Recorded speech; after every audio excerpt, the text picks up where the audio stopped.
अगली सुबह। सूरज का घर। सूरज की आंखें धीरे धीरे खुलती हैं। पूरा शरीर पसीने से भीगा हुआ। छाती में हल्की जलन, जैसे भीतर कोई अंगारा सुलग रहा हो। वो गहरी सांस लेता है। सुमित्रा पास बैठी है, आंखों में डर। सुमित्रा चिंतित। अब कैसा लग रहा है बेटा? सूरज धीमे स्वर में, ठीक हूं मां, बस शरीर अजीब गर्म लग रहा है।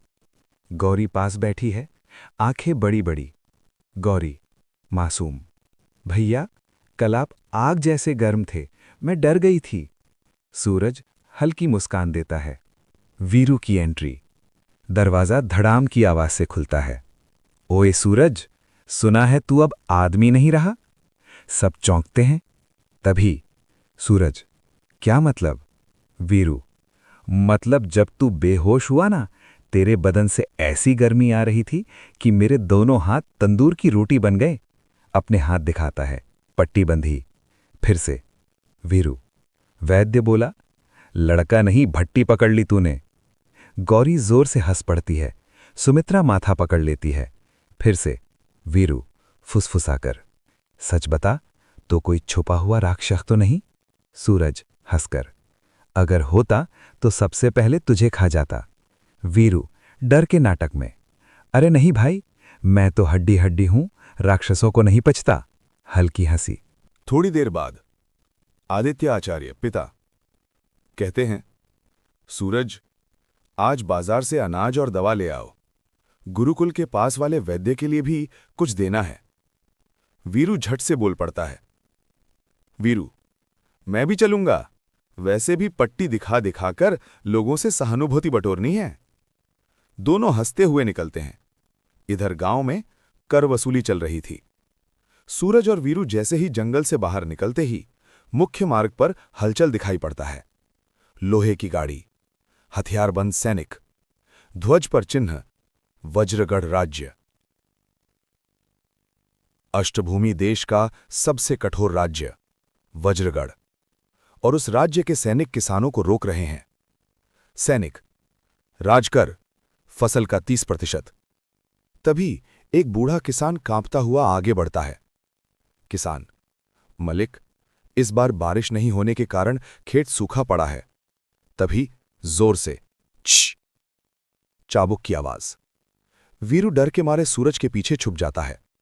वीरू धीमे, भाई, ये वज्रगढ़ वाले हैं, इनसे भगवान भी बात सोच समझ कर करता है।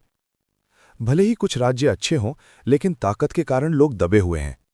इधर किसान का खून बहता है। सूरज की मुट्ठी भींच जाती है। सीने में वही गर्मी, लेकिन इस बार ज्यादा। वीरू नोटिस करता है, ओए, तू फिर से तंदूर मत बन जाना। सूरज बिना जवाब दिए आगे बढ़ता है। सब सैनिक और राजकुमार कर वसूली कर गाड़ियों से जा ही रहे होते हैं। अचानक गाड़ी का पहिया खुद ब खुद टूटता है। सैनिक घबरा जाते हैं।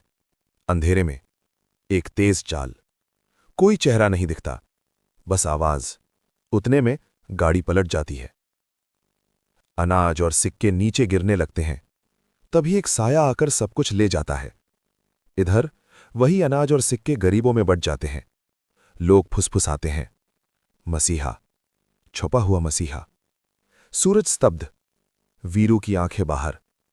वीरू, भाई, कसम से बोल रहा हूं, ये तू तो नहीं था?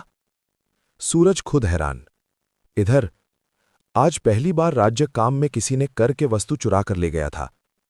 वज्रगढ़ महल, गुस्से में मंत्री, सेनापति, महाराज, तीनों एक साथ।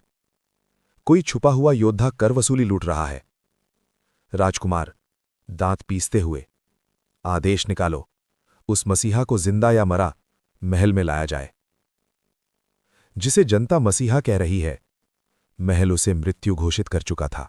सूरज और वीरू चेहरे पर नकाब पहनकर घर तरफ जा रहे होते। सूरज अभी भी असमंजस में ये उसके साथ क्या हो रहा है, उसे खुद कुछ समझ नहीं आ रहा था। इधर धीरे धीरे रात उतर रही है। जंगल के बाहर वहीं टूटी हुई कर वसूली की गाड़ी। गरीब लोग अनाज समेट चुके हैं और धीरे धीरे अपने घरों की ओर बढ़ रहे हैं। वीरू अब भी हक्का बक्का, सूरज, सच सच बता, अगर ये तू था ना, तो मैं तुझे पहले भगवान मानूंगा, फिर दोस्त। सूरज घबराया हुआ। पागल है क्या? मैं खुद नहीं समझ पा रहा अभी क्या हुआ। अचानक सूरज के हाथ से पत्थर झरकर भाप छोड़ने लगता है। वीरू चीखते हुए, ओ माँ, ये पत्थर भी पक रहा है। भाई तू तो चलता फिरता चूल्हा है। सूरज हाथ पीछे खींच लेता है। पहली बार साफ संकेत कि सूरज के भीतर कोई शक्ति बिना उसके नियंत्रण के जाग चुकी है। चेस, सैनिक की वापसी, झाड़ियों में हलचल, सैनिकों की आवाज। इधर देखो, भागा नहीं होगा दूर। वीरू सूरज को पकड़कर खींचता है। वीरू कहता है, मसीहा बनने का शौक बाद में, पहले जान बचा। दोनों भागते हैं। एक सैनिक फिसलकर गिरता है। सैनिक गुस्से में, ये जंगल नहीं, कोई भूतों का अखाड़ा है। वीरू भागते भागते बोलता है, भाई अगर पकड़े गए ना तो इतिहास में लिखा जाएगा, 2 मूर्ख दोस्त बिना वजह शहीद हुए। अचानक चारों दिशाओं से मशालें जल उठती हैं। तभी राजकुमार की आवाज, अब भागने की जगह नहीं है। वज्रगढ़ का राजकुमार आगे आता है, घमंड भरी मुस्कान। तो तू है वो छुपा हुआ मसीहा। सूरज चुप। वीरू कांप रहा है। वीरू धीमे से, भाई अगर आज मरे तो मेरी मां को बोल देना मैं बहादुरी से भाग रहा था। राजकुमार हाथ उठाता है। राजकुमार, पकड़ लो इसे। सैनिक आगे बढ़ते हैं। जैसे ही पहला सैनिक पास आता है, सूरज के पैरों के नीचे जमीन दरकती है। सब रुक जाते हैं। सूरज खुद डर जाता है। सूरज मन ही मन, ये मैं नहीं हूं। पहला स्तर पूरी तरह एक्टिवेट, लेकिन अभी भी अनियंत्रित। वीरू का जान बचाने वाला ड्रामा। वीरू अचानक सामने आ जाता है। रुको, ये मसीहा नहीं है। सब चौंकते हैं। वीरू, ये तो मेरे मौसा का लड़का है, बहुत बीमार है, दिन में 3 बार गर्म हो जाता है। सैनिक कंफ्यूज्ड। राजकुमार भौं उठाता है। राजकुमार, तो बीमारी का इलाज महल में होगा। ये सुनकर सैनिक सूरज को पकड़ने आगे बढ़ते हैं। राजकुमार की ठंडी आवाज, अब तुम बच नहीं सकते। वीरू चिल्लाता है, सूरज कुछ कर।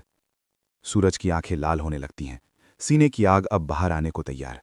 गंभीर से, जिस शक्ति से वो खुद अनजान है, आज वही शक्ति उसका फैसला करेगी। Fire cut to black.